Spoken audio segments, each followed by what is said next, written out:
as expected of them.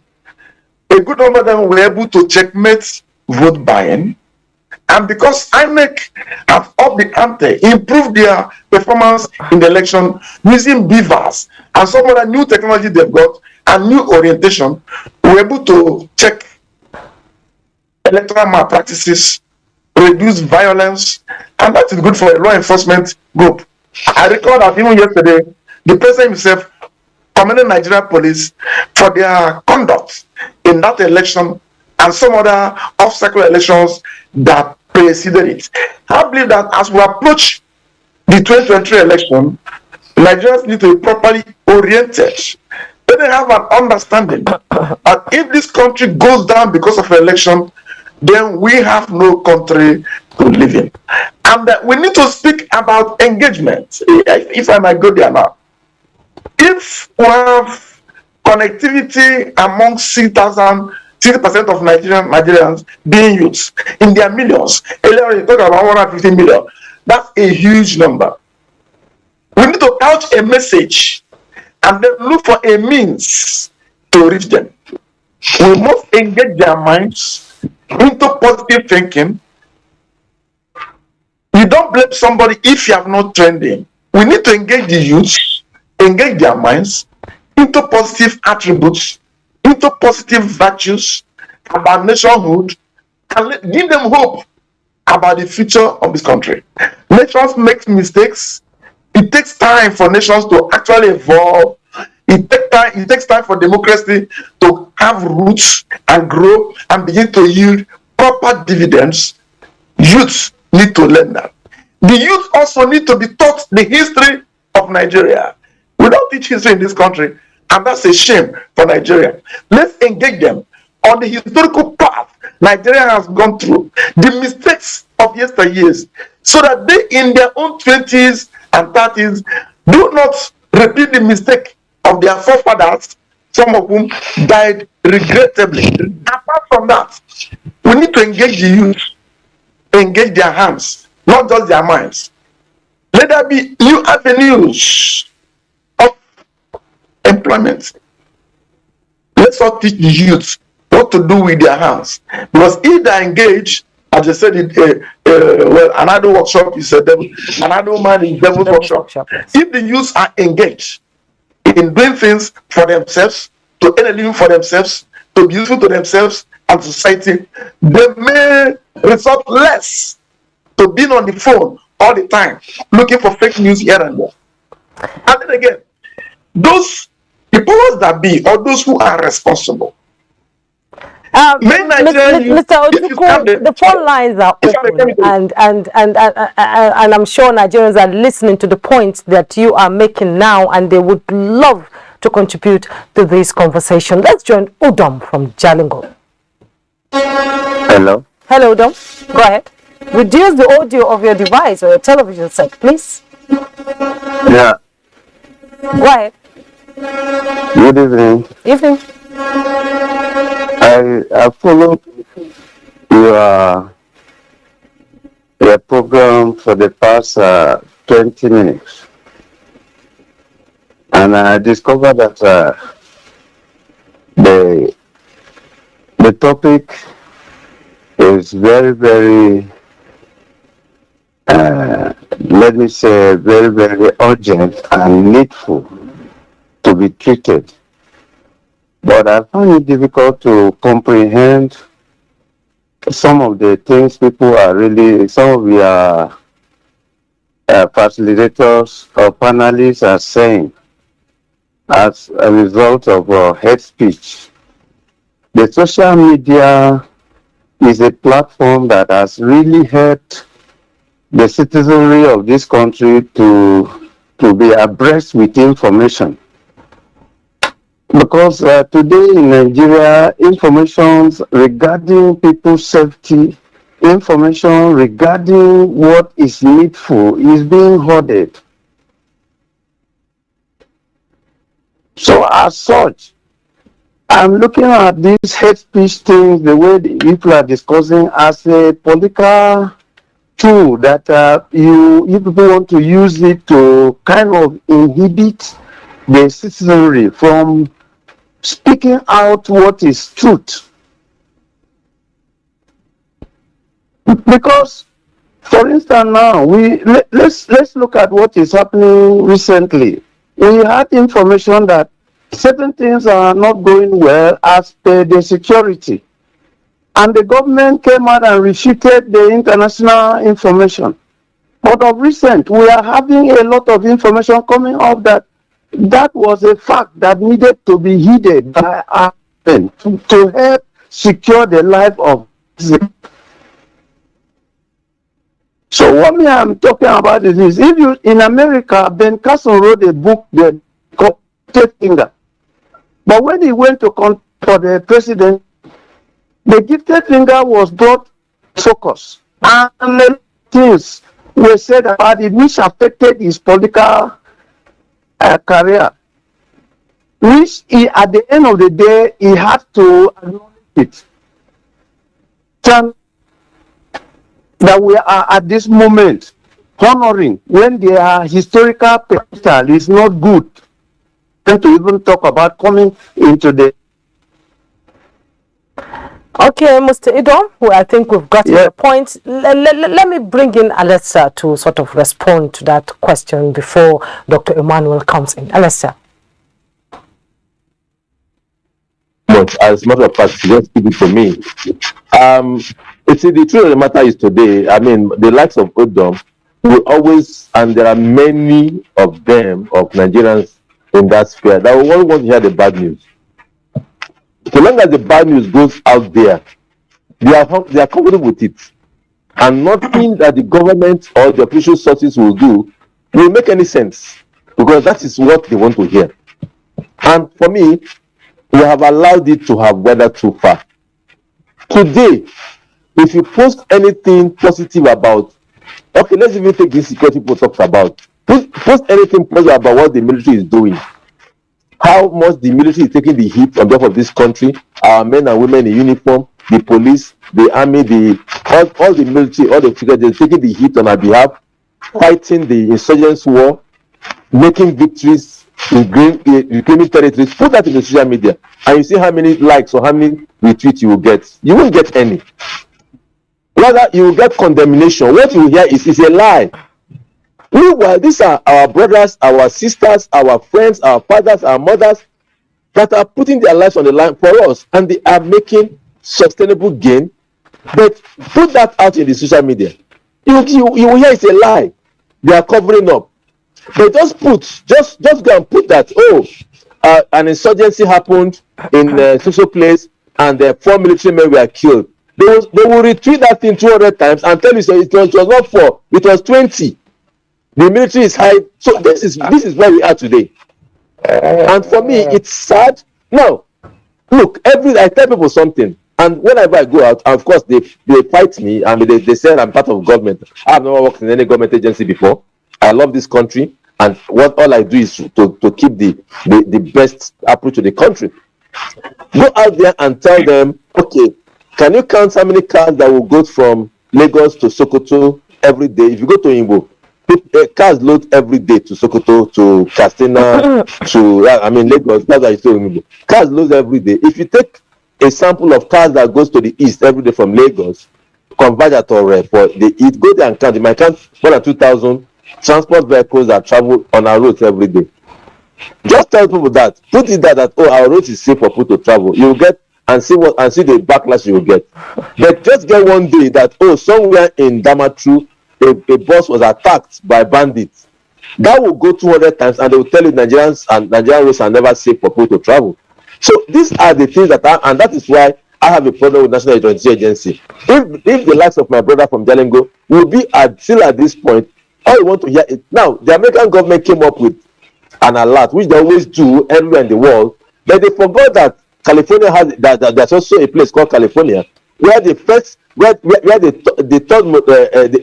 third most powerful woman in America lives, and his house was attacked. But they are giving the Americans are busy giving security report about security flash about Nigeria, and Nigerians believed everything in total. And when the government come up and said, look, these are the issues, nobody wants to believe. And I think the National Electoral Agency has their work cut out, because today the fake news, the hate speech, the hate speech has gained ground, and like I said, that is what they want to hear. And if there is no consistent effort to hit back, to reclaim back that space, unlike before, like I said, you only have NTA, Radio Nigeria, and some other news media from states and all whatnot. Newspapers, of course, which you wait for the next day. If any news broke, you wait till the next day for to hear it on the newspaper. But now you have diverse of radio stations. In fact, most of them online. You have a diverse of newspapers online. We have another phone call coming in. Yes, I know. So these things become very. Yes, Alesta, we have another phone call coming in, and Ismail in Kaduna would like to say something. Ismail, you can go on. Okay, we seem to have lost him. Let's Dr. Emmanuel Ojukwu respond to Udom's queries about the social media and trying to gag the people who are there. Dr. Emmanuel. Okay, we have Ibrahim from Delta. Ibrahim, you can go on, then Dr. Emmanuel will respond to you. Program. It's a social media just identify the sickness, when we use that word. Because this issue of fake news, hate speech, has been on for decades. I will use myself as an example. I can remember when I was in the primary school, as we call the children, my classmates, they do call me house coach. I will cry back home. There was a day my father told me, whenever they tell you house goods, tell them urobo grass. Meaning their goats eat the grass. You see, then back in the secondary school, I could remember also a teacher who is lecturing us. During then, it was military era. I don't know what causes the issues, but I could remember when he was saying that the whole money of this country has been taken to a particular state, which I don't want to mention in notes, they have built that state with Nigeria money, which is our oil money. It's referring to the oil. So you see, social media just identified the problem that we have been facing for decades. And I believe the information agency have a lot to do. They have to take those messages, have to enlighten people down to the grassroots, to this village square meeting, where people will understand that we don't have any other country than this green, white, green that we have. Wherever you come from, whether you come from the north, from the east, from the south, wherever you come from, you are a Muslim, you are a Christian, Nigeria is our country. We don't have any other country than this country. And if this country falls, everybody will fall. Just like what happened to yesterday in Libya. So please, the national agencies, all the national agencies have a big role to play. And to make them Nigerians to understand, a politician does not know Christian, neither know Muslim. He has just one interest, to grab power. So we should use this opportunity, most especially the youth, to put us politicians to their feet. Okay, How do we do that? Mr. Ibrahim, thank you so much. I could remember if you want to go to school to seek for a job, they will ask you, present your CV. Present your CV. By the time you present your CV, maybe some of them will even call the companies that you've worked before to ask, what role have you played? How did you do it then? So let the youth use this platform to make this politician understand that our eyes are open. Thank God all the candidates that are coming today, they've tested power before. So everybody should bring out his document. Let us see. Let us go. Let us investigate. What have you done when you were in your state, or the position that you've been held before? Then from there we make a right choice. And I believe with that, the politician we knew that the eyes of the Nigerians are open. By the time you are being given a position, you'll be able to do better, because you know if you did not do better, we will not bring you back in. Thank you very much. Thank you so much, Ismail from Kaduna. Let's join Dr. Emmanuel Ojukwu so that he can be able to respond to Udom's questions and then yours too. Dr. Emmanuel. Okay, yes. Udom spoke the minds of many Nigerians who do not believe that anything good will come out of this country. They don't believe the government. Some don't even believe themselves. That is a problem. Issue of distrust. Anything the government says will be taken with a pinch of salt. That's not how to build a country. If we destroy this country, there's no other country who call our own, as Ismail has just mentioned. I've been to nations outside of this country. There are many Nigerians who are in US or wherever. They still want to come back home. There are Americans, Black Americans, African Americans, who are looking for their roots. They know they don't belong there. They are coming back to Africa, coming back to Nigeria, even as we are, because they know there's a future in this country. And that speaks to the engagement I was talking about before. We need to engage the minds of these ones, because it is what you eat. You are what you eat. We need to engage their minds. A man is the way he thinks. The way they think is the way they are.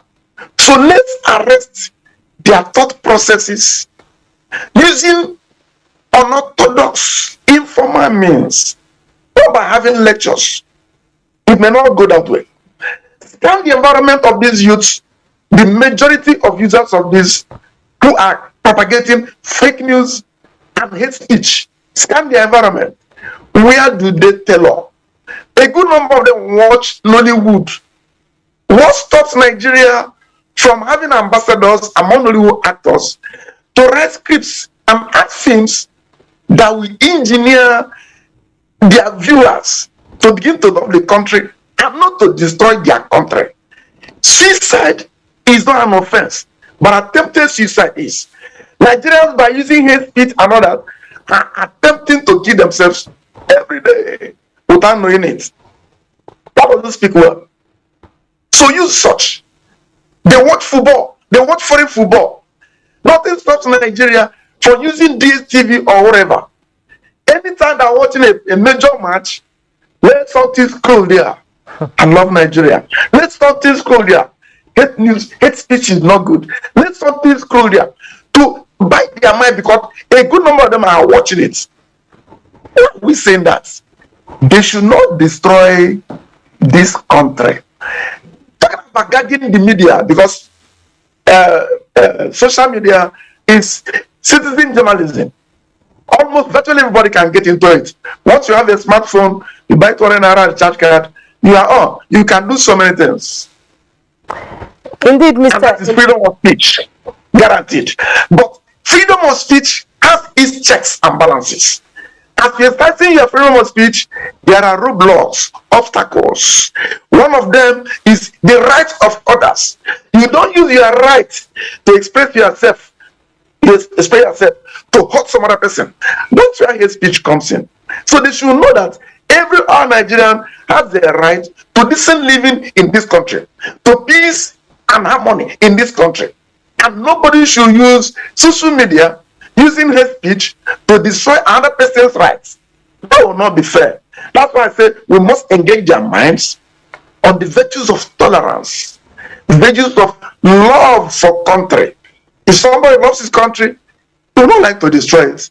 Because by and large, he has nowhere else to go. No matter how long you stay in America, you must come back to Nigeria. This is your home. I'm a Nigerian through and through.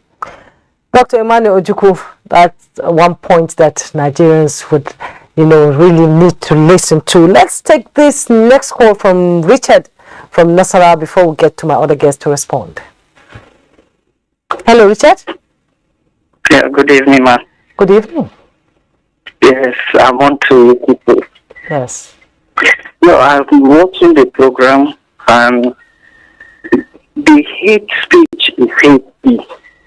So we should try as much as we can to condemn it in totality, and not for us to be speaking either for or against. Imagine, look at the way we are condemning our country. The good things that the president is doing is not reported. Why only the bad things that is happening, the few bad things that is happening are always reported and hammered on it to look as if Nigeria is in disarray. So at least my contribution is that we should try to enlighten them, and the social media should be regulated as much as possible as you people can. I think that is my contribution. Okay, thank you so much, Richard. Mr. Aloko, as if you're on the hot seat now. Yes, Akoji, you're on the hot seat. All the phone calls are talking about enlightenment, reorientation, in Nigeria.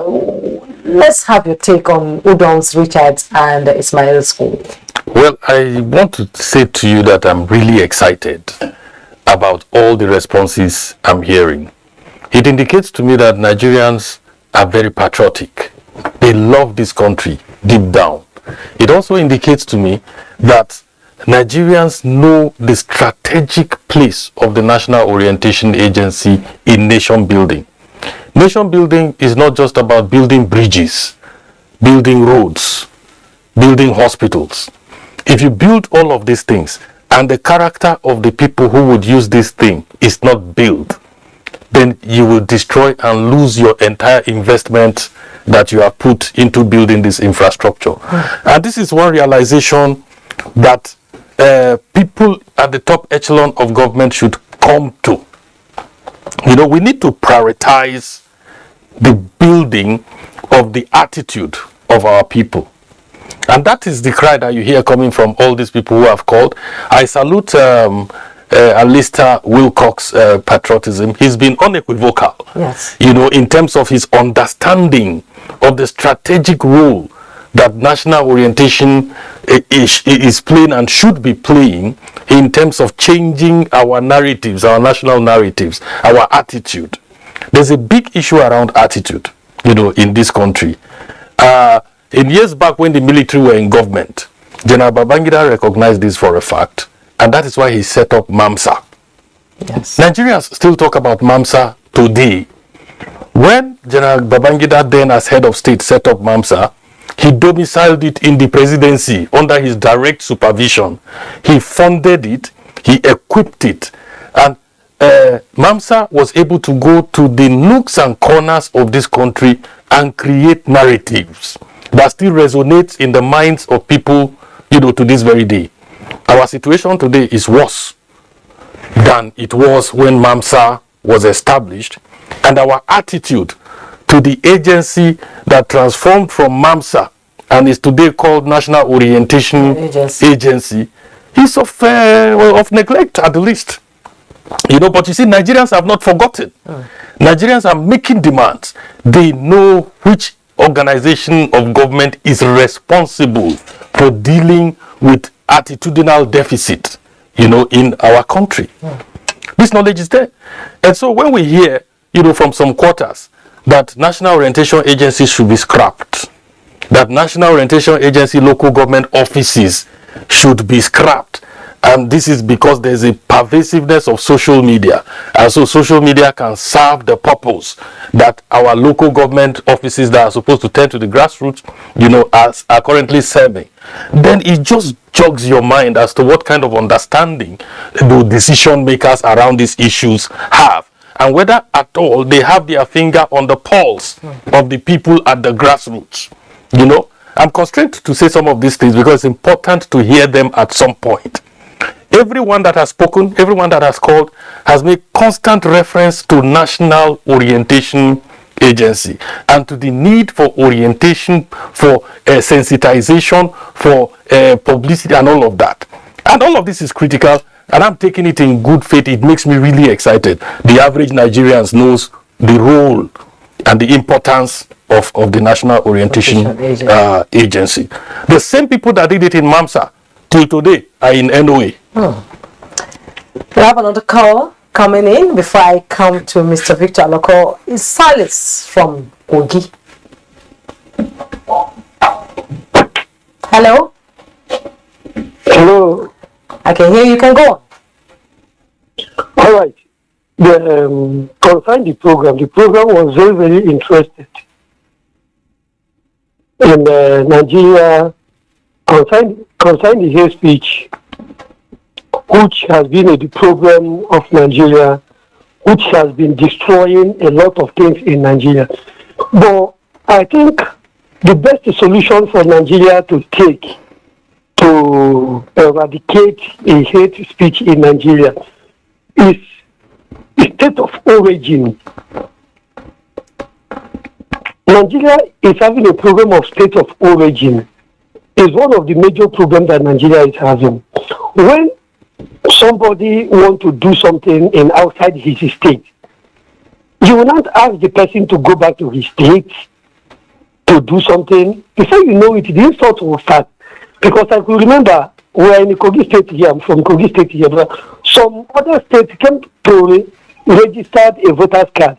And some people, some hoodlums are chasing them back. Let them go, let them not register here and go to their state. I think it's part of the hate speech which we are talking about. Okay, thank you so much. Let me come back to the studio where Dr. Victor Aloko, Director of Publicity and Voter Education in INEC, is a very critical position he has there. Experts are saying that the high concentration of political power and the winner-take-all mentality of the politicians around elections, contribute to this hate speech. Do you agree that hate speech does not only rear its ugly head during elections, and it has been there for a while now? Well, hate speech has been there for a while. The elections only come periodically. We have situations where people have used words they should not use in this country. We have situations where people have moved others to violence and to do vile things. During the period of elections, it assumes a crescendo. It assumes a higher tempo. And soon, the elections will come. And what I just want to say is to encourage the candidates and the political parties to rein in their supporters, to rein in their what I call attack teams. I will try to let them know that it's not a do or die affair. It should not be. By the time we come to the elections, there's something critical. People are not being educated about how their candidates will win. There are some people who are just expecting that once your candidate goes into the contest, he will just win. People need to know, political parties need to educate their supporters about the modalities for achieving victory. We know that for executive positions, there are particular thresholds you must cross before you can win. For legislative positions, you must score like the highest votes before you win. It is good for supporters to know that If your candidate does not meet such criteria, your candidate will not win. And if your candidate does not win, it's not a do or die affair. You wait for another time. Another time will always come. For example, when we talk about governorship elections, you know that you have to win. You have to win 1/4 of the votes, 2% in 2/3 of the state. The same thing for the presidency. You must win 1/4 of the votes in 2/3 of the country, in 2/3 of all the state of the country. So if your candidate will not meet that criteria, then there's no need to engage in any form of hate speech during that period of elections, because the period of elections, the period of voting, the period of declaration of results are going to be very, very tense periods. It's always like that in any country. When people are waiting for election results, people are waiting for declarations, people are tensed up, that's when you start hearing all sorts of things. There's need for the political parties and their candidates to educate their people about what they will have to score to win. And if they don't score what they need to score, they will not win. As simple as that. That's the area I'm trying to go into now. That electoral education should not be left only to Noah. It should not be left only to the media. The political parties themselves, the candidates themselves should also let their supporters, their members know the threshold you need to cross before you can be declared winner. Once you know that, and your candidate does not meet it, you just, leave the rest to God. Indeed. We have another caller, Adetunji from Osogbo. You're on. Hello. Hello. Good morning. Hi. Good morning. I want to commend our speaker inside the studio there. God bless you all. For what one of our speakers said before, I've been listening to this program since 1 hour ago. It's what our speaker said now. One of our speakers inside the studio there said the lack of job employment, it can cause all this kind of thing that is happening in Nigeria. And when I want to ask the man inside the house there, can you look into what the man said now, that the unemployment in Nigeria can cause all this? If someone doesn't have anything doing, they will be doing certain things like this. So our government should look into that. God bless Nigeria. Thank you very much. Okay, thank you so much, Adetunji from Osogbo, for your contribution. Let me bring in Alesta now. Compared to the rest of the world, based on a survey, the average Nigerian spends 4 hours daily on the social media. And social media watchers are saying, well, it is logical for these politicians to take their campaigns to where people are. That is the virtual world. What's your take?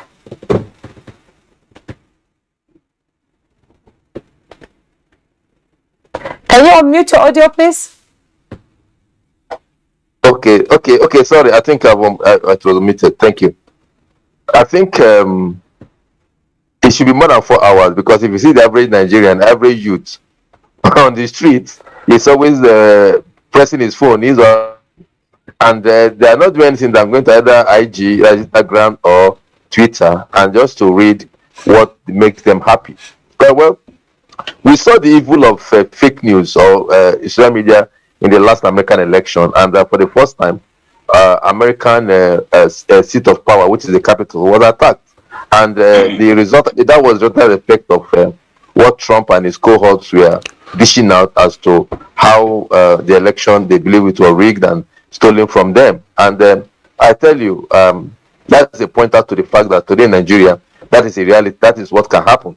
Because as a matter of fact, with the way people are going about this campaign or this election this year, everybody just feel, especially the youths, feel that whatever candidate they are propping up must win because it is their turn.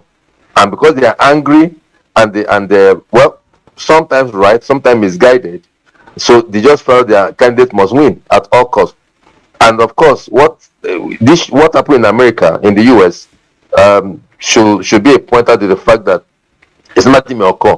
And of course, I'm happy that the man from the INEC officials in the studio has said it. And I don't know how many times this has been spoken by INEC to the people that are contesting this election? Well, the politicians will always, the political parties, they cannot, they've never reeled in their supporters. It has never happened, because that is their tool, that is their hand, that is their arm and their leg that they will use to cause as much mayhem and to make sure that they either get in through crook or through whatever means. And if we keep saying that it's not a do or die affair, then we are making a mistake. General Obasanjo declared a do or die, and if you know the amount of investment that politicians put in terms of monetary investment that they put in to the process, then you should know that it's a do or die. So we need to look at it holistically, our electoral processes. This monetization, the huge amount of resources that is involved, it makes it a do or die. Nobody wants to throw in that kind of money if he doesn't have the belief that he can win, either through crook, whatever means that he will win. So it has become a do or die already. And anyway, and the civil societies, and leave the political parties, they will not do it. I mean, let's not diffuse ourselves. They will not do it. It takes the extra government agencies like the NOA or like the INEC to really pass these messages down. Sometimes these messages end up at seminars to the same people that will not cascade it down, which is the politicians.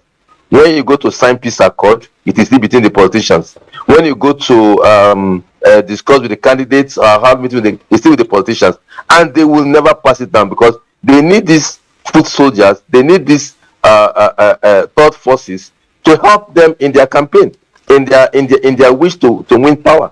So it now takes you, the INEC and the NOA and other agencies that are responsible, social civil societies, to now pass this message clearly, not just on the face of newspaper, not just on TV, but right down to the street. As a matter of fact, when my brother from NOA was talking about, he just remembered me that I was the Mamsa Brigade.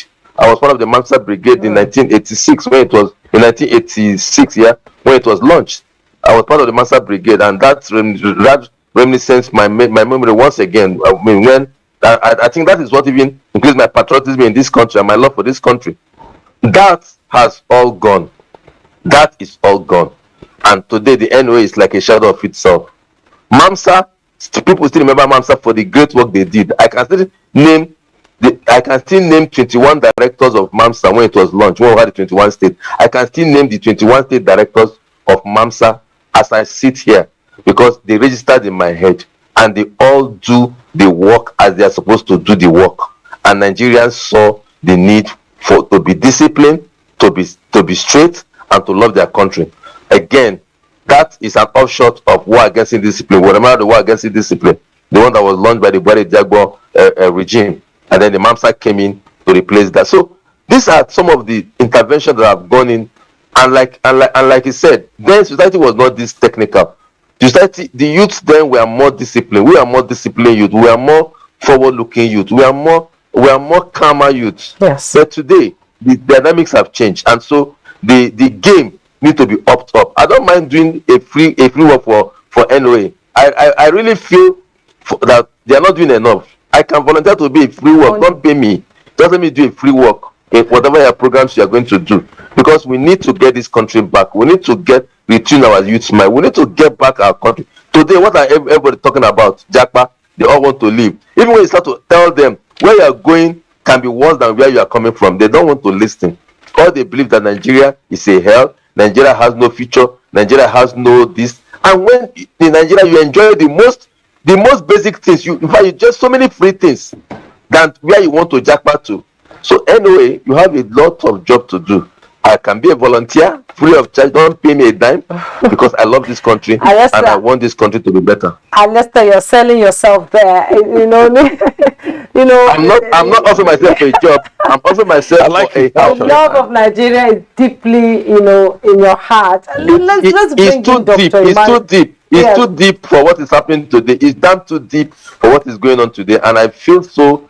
Every day I wake up and I have to interact with people. This evening before this program, I've had a 2-hour argument in a chemistry where I want to buy, so try to educate people as to the wrong impression they have about the country. And I tell you, it has this thing. But I'm happy that once in a while I get one or two successes. My love for this country is too deep, and I think we need to do something about it. Indeed, Alesta.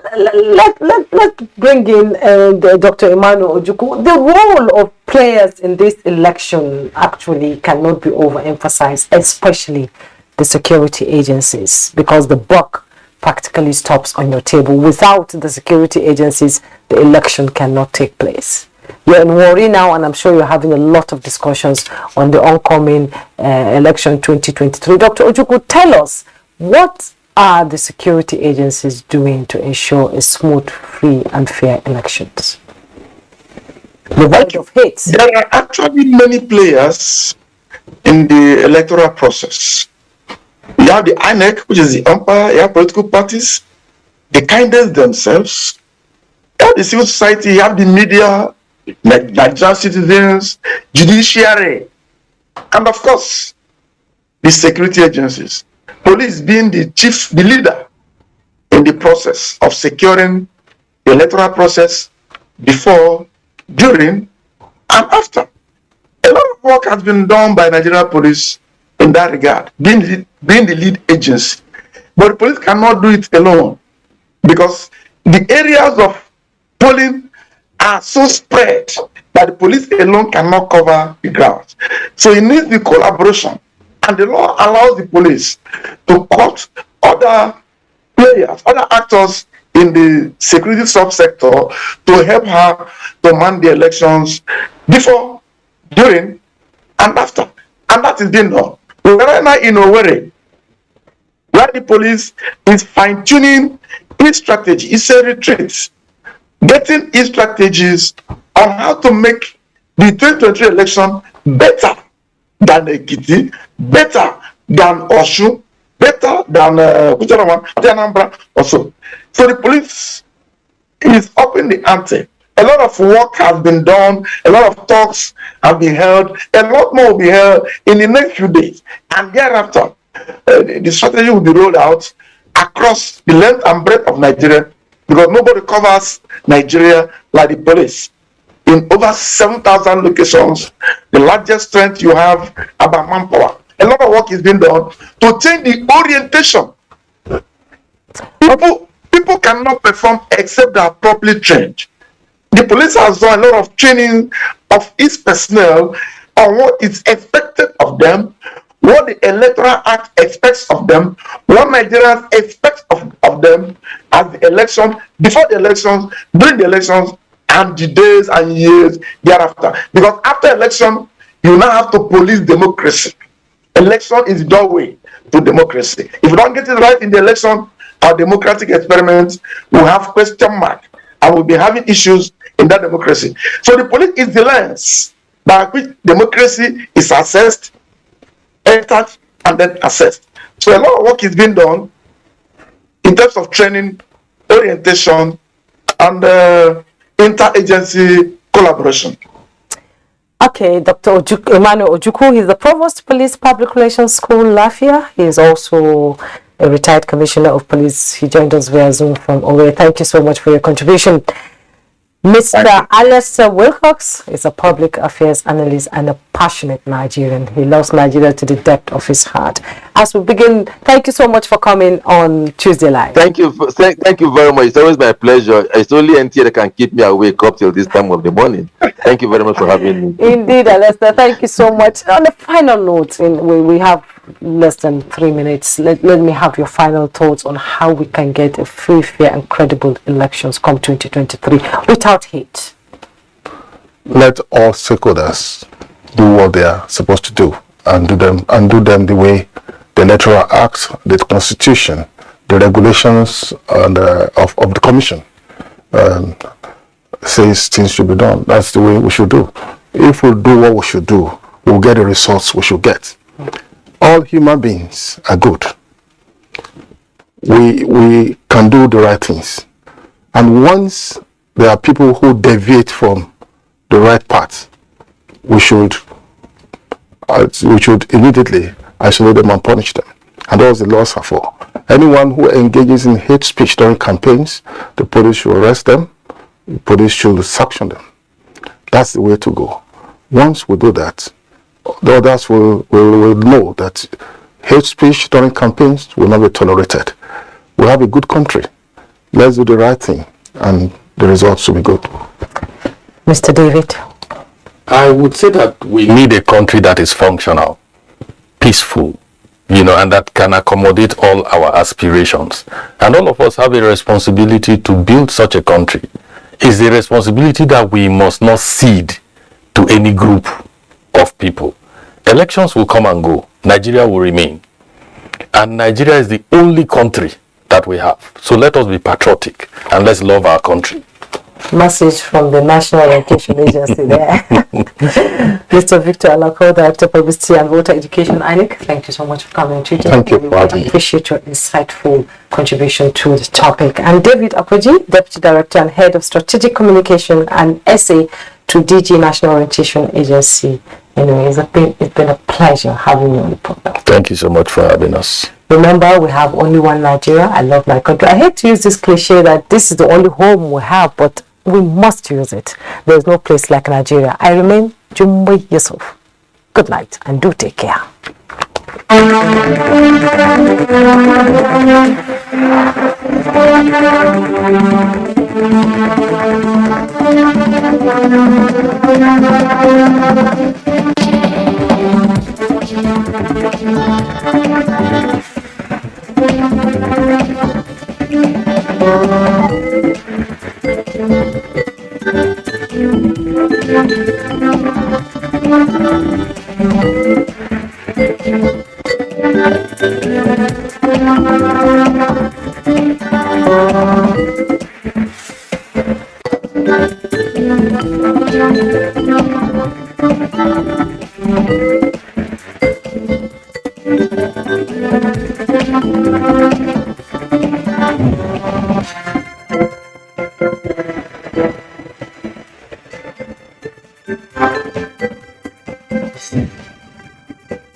NTA, you can't beat the rich.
Welcome to another amazing edition of your weekend. I'm telling you, it has to be heat, it has to be steamy, it has to be hot.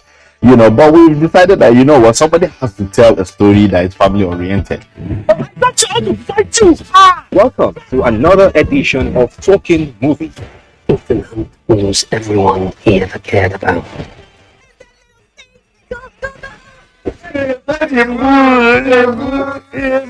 See, when you say plural, you can't call water. You can't see, you don't excavate water. This is a #1 program, Gallery.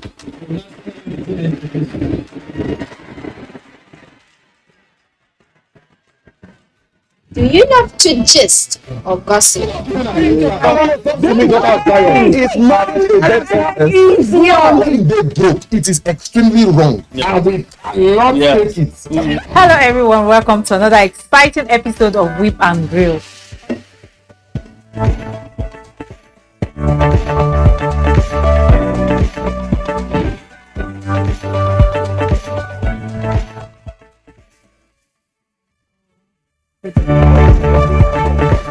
Welcome to the slant today, where we say it as it is and we get to enjoy ourselves talking about various things that are happening in our society. Beyond 6 packs. But your job still remains as the man. To protect the woman, to project the woman. You need to do that again. Dance like dance like